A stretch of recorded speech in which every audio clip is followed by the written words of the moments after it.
Assalamu alaikum warahmatullahi wabarakatuh. Sasa mimi nataka nikuelekeze dawa inaitwa Lukukumbo. Ni bonge la dawa, yaani katika madawa ya Nsamba kutoka Kigoma, madawa yenye nguvu. Ukiachana na Jinyambilagiza, Sabutagwe, Sangabaseka, Kimulimuli, na dawa zingine zote, Msese, huwezi kusahau dawa inaitwa Lukukumbo. Ni bonge la dawa. Dawa hii ndugu yangu ina nguvu sana, hususan katika mambo ya Nsamba. Unapoambiwa Nsamba, ni maana unazungumzia masuala yote yanayohusika na mivuto ile ya nguvu, mivuto ya ajabu. Sasa dawa hii ya Lukukumbo unaweza ukatumia katika kuvuta, yani kitu ambacho kiko mbali. Ukifanya kitu hicho kilichokuwa mbali kisogee karibu na wewe. Hata kama mke wako kaondoka nyumbani, yani mke kaondoka nyumbani, hamjagombana, ni vitu vidogo vidogo tu, vitu vidogo vidogo vya kawaida tu, ila mtu kagasusa huyo kachukua vitu kaenda nyumbani kwao.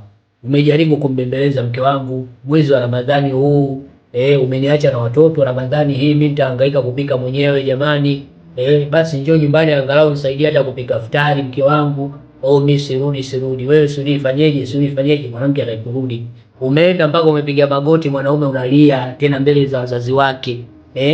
Hivi mke wako tu arudi nyumbani unalia, basi mke wangu kama mimi ndo nimekosea. Hapo kakosea yeye, unaambia basi hata kama mimi nimekosea mke wangu basi nisamee, unajishusha. Lakini mwanamke anakuambia mimi sirudi. Sasa wewe unataka kumfanya mwanamke wako huyo apate kurudi. Naomba utumie dawa hii inaitwa Lukukumbo. Dawa hii unatumiaje?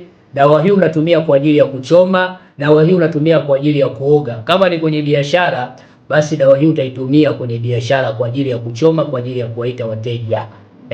Kama ni kumrejesha mke ama kumrejesha mume, basi dawa hii pia unaweza ukaitumia kwa ajili ya kuchoma kwa kuatia nia. Tia nia zako kwa ajili ya kumrejesha. Lakini kama kuna mtu unamdai, lakini mtu huyo anakusumbua, unahitaji mtu huyo akulipe kile unachomdai, pia unaweza ukachoma dawa hii ya Lukukumbo.